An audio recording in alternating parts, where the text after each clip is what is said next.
What's up, guys? Dr. Mo here, digital nomad physician at digitalnomadphysician.com. Welcome to Bend, Oregon. Really beautiful Airbnb, and I wish you could see the view outside. This big window, tons of trees, just gorgeous. So today's episode is going to be about a sample business plan for a rheumatologist who wants to open a cash-based medical practice. I'm going to initially base this around the virtual medical practice, but I'm also going to talk a little bit about how this can work for a in-person or a hybrid or even a mobile medical practitioner and nurse practitioner physician who's willing to maybe travel to the patient's office or home for a few visits. Welcome to Digital Nomad Physician. My name is Dr. Mo. I'm a board certified family medicine physician. Not that it should matter whether I'm board certified or not, but I built my own virtual medical practice, and it's been gratifying, and it's had its own challenges, which are also gratifying to solve. And in this whole arena, I've set up this kind of niche for myself where I'm a digital nomad. I'm not bound to any one particular location. Obviously, I'm in Bend, Oregon now. I was in Southern California, Long Beach before, and before that Italy, before that Iran, before that Spain, before that Germany. So running your own virtual medical practice from anywhere in the world is of quite high value to me, at least. So let's break it down for a rheumatologist. A rheumatologist essentially is doing a lot of initial consults with patient to try to understand what is it that they're coming in for. They're also responsible for seeing some of these patients back for follow-up, trying different medications, trying different regimens, ordering different tests to figure out what is the final working diagnosis, actual diagnosis. And of course, they're prescribing some unique medications, including IV infusions or subcutaneous infusions, which can be quite pricey. Some patients are going to need to get specialized testing done, not just blood testing, but also further like pulmonary function testing, neurologic evaluations. They might need to get cardiac evaluations. They might need to get certain vaccinations and immunizations based on the medications that they're getting. One option, of course, is to go the membership route and is to offer a membership price to individuals who want to become part of your medical practice. The difficult thing with that is patients, especially patients who are normally not accustomed to what it's going to take to become a chronic rheumatology patient, won't understand the importance and the need of a membership price. Instead, I think it's better to lead with an initial consultation price and a cheaper follow-up price. The reason for the cheaper follow-up should be that you put in less effort for those subsequent visits. If you're putting in the same amount of effort as for the initial consult, your prices should match that. Otherwise, you're going to burn out. And that's the point. We're trying to avoid that. Right off the bat, I'm going to mention something important that even the rheumatologists that I've spoken to tend to miss, and the specialists. You might assume that the majority of patients that are coming to you are really complicated, need really expensive medications, and need multiple different expensive tests and referrals to specialists. That's not true. The majority of patients with rheumatologic conditions tend to have fairly run-of-the-mill Sjogren's, lupus, psoriatic arthritis, rheumatoid arthritis, gout, and even osteoarthritis. You can basically build a perfect practice using medications like methotrexate, Plaquenil, sulfasalazine, and all these other medications which are generic, cheap, and readily available through mail order, through cash-based pharmacies, and you can save the patient quite a lot of money, especially if you can understand this part, which is a bit contentious, that many of the newer medications that are out there don't necessarily have the best outcome overall. Now, that's referring to the majority of the patients. Of course, there are those cases where the biologics are absolute game changers, and we're going to get to that. We're going to get to how to handle the infusion center part of it, how to handle the expensive medications. Before we go to biologics, an important part of prescription drug plans for patients and the difficulties they have to navigate with that, the complexity of it is something you can take off the table for them.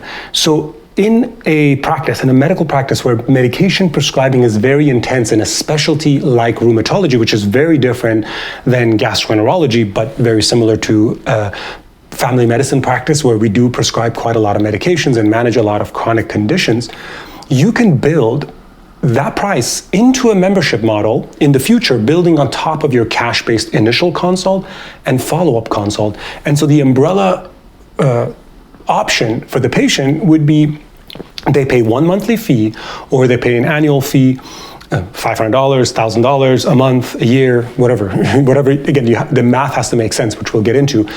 That covers all of their medications. And the reason you can do that is because generic medications tend to be fairly consistent in their pricing. It is rare for one medication to completely disappear or become very, very expensive. You can get such medications in large quantities from companies like McKesson, and then you can repackage them.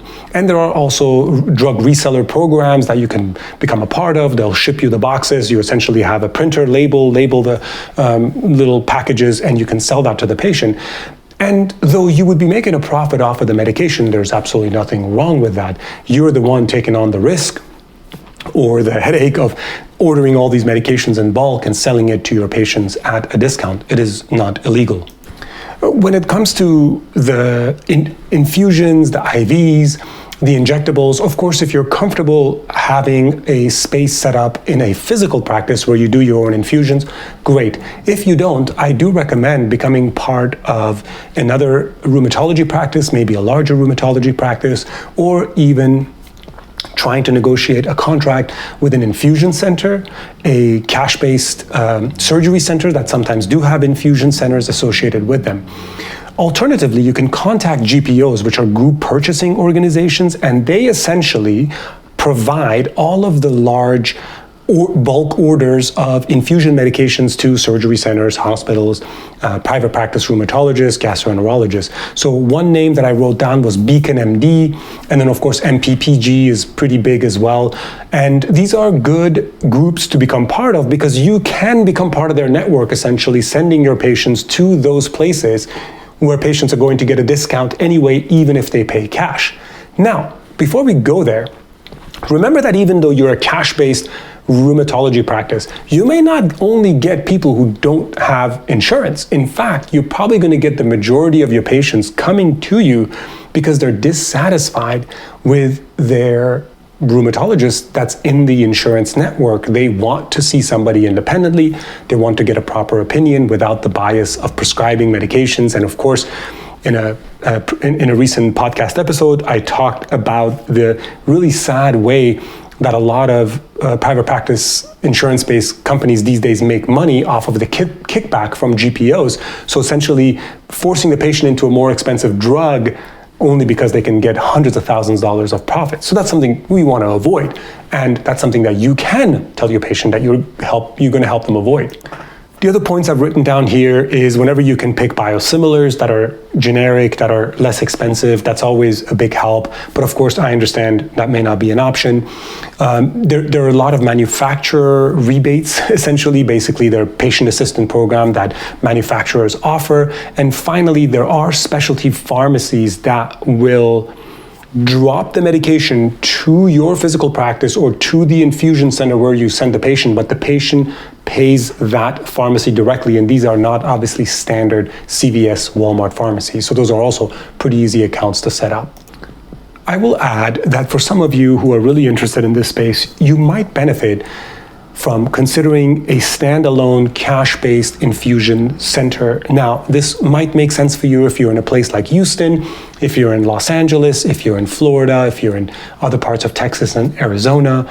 It can make a lot of sense. And in fact, if you build something like this, you can start partnering with a lot of other physicians and hospital groups and these freedom health networks, all these different cash-based entities to send the patients to you for cash-based infusions. It can be a side income for you. And of course, you can do a moderate markup of 25-30% of the medications to handle your overhead of your cash-based infusion center, if that's the model you want to do. But of course, if you just want a cash-based rheumatology practice, you don't have to do that.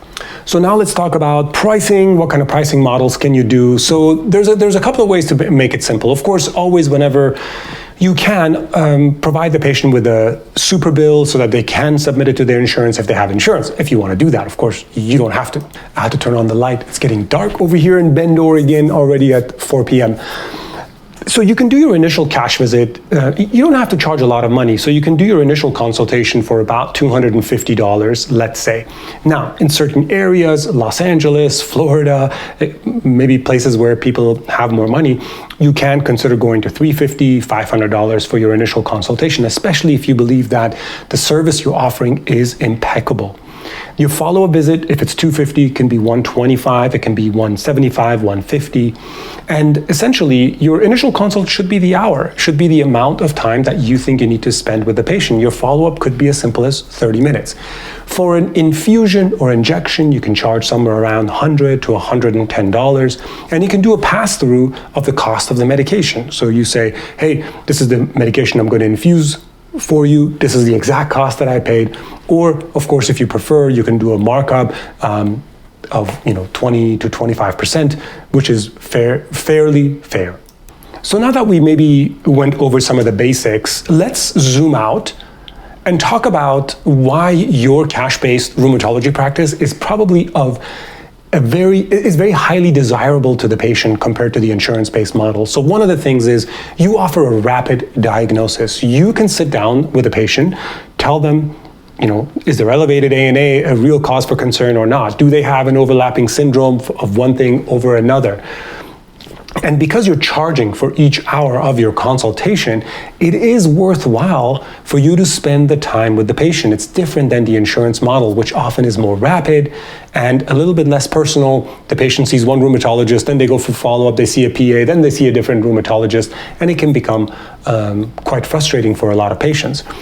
Sometimes what is necessary is an MRI, is a CT scan, is a pulmonary function test, is a PET scan or whatever you guys do in rheumatology. And these are tests that are or may not be approved, may require prior authorization, PA, by the insurance company. And so the patients are stuck saying, I just want this MRI of my hand so I know, is this really rheumatoid arthritis or not? And that frustration can be solved. That's something your medical practice can do. And MRIs are dirt cheap. You can get an MRI for $350, $500. You can get it for very cheap. Even if the patient finally did get it authorized, they would have to pay thousands of dollars through their insurance. Second, you're going to have a very good follow-up with these patients, a tight follow-up. Patients are not going to fall through the crack. They don't have to worry about prior authorization. They can communicate with you on text. They can communicate with you on phone. And of course, you can build your own boundaries. Every one of us has to build our own boundaries with patients. That's always complicated. I just dealt with this with a patient with whom I offered a single visit. Then I told them they would need a follow-up visit, but they actually just created the follow-up visit through a couple of text messages with me. And it was a bit my fault. I kind of let things slide, but it's not the end of the world. Of course, I hope that I see this patient many more times in the future. In fact, when you first start out, it's quite normal for you to have looser boundaries, and as you grow, you start establishing the proper boundaries. It's perfectly okay to give some of your services away for free in the beginning. It is a way for you to learn, and it's also a way to kind of spread word of mouth. The final thing I'll mention, zooming out and talking about how your practice is going to be very different from the insurance-based practice, is that you can focus on lifestyle. You can talk about physical therapy. You can integrate physical therapy. You can hire your own virtual physical therapy clinician whom you bring in on follow-up visits for the patient. You can offer non-traditional or alternative care plans, from Ayurvedic to integrative to functional to Chinese medicine. And all of these things are not easy to integrate when you are in the insurance-based model, and you can charge for all of them. You can create groups for people to come on and talk about their conditions, and you can charge a small amount every month. So there's a lot of ways to add in extra layers of income in your own private cash-based medical practice.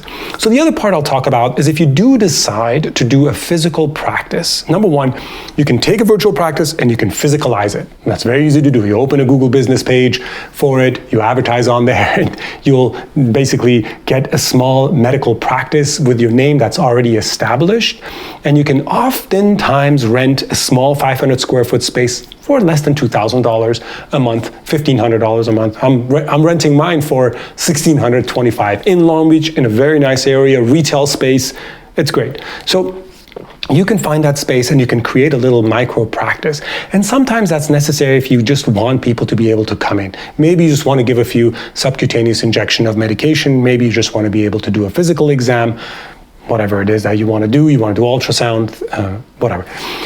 Alternatively, if you want to do it as a mobile physician, you can be a virtual practitioner with an area that you cover where you're willing to travel and go see somebody in their home, see them at their work. This is quite possible, especially if you think about business owners, CEOs, they would love that. And those might be some of the first people that are going to come to your practice initially. Of course, I could go into all the details of what it takes to launch your own virtual practice as a nurse practitioner or as a physician, but I got a whole course for that. I have a wonderful course at digitalnomadphysician.com/courses, and that course is going to take you through everything you need in 8 weeks to completely launch your own virtual medical practice. And I don't think it's that difficult to do. Even if you didn't take my course, you probably could figure it out. But my course just makes sure that you don't miss anything, that you do it perfect, and that in those 8 weeks, your practice is as solid as it can be.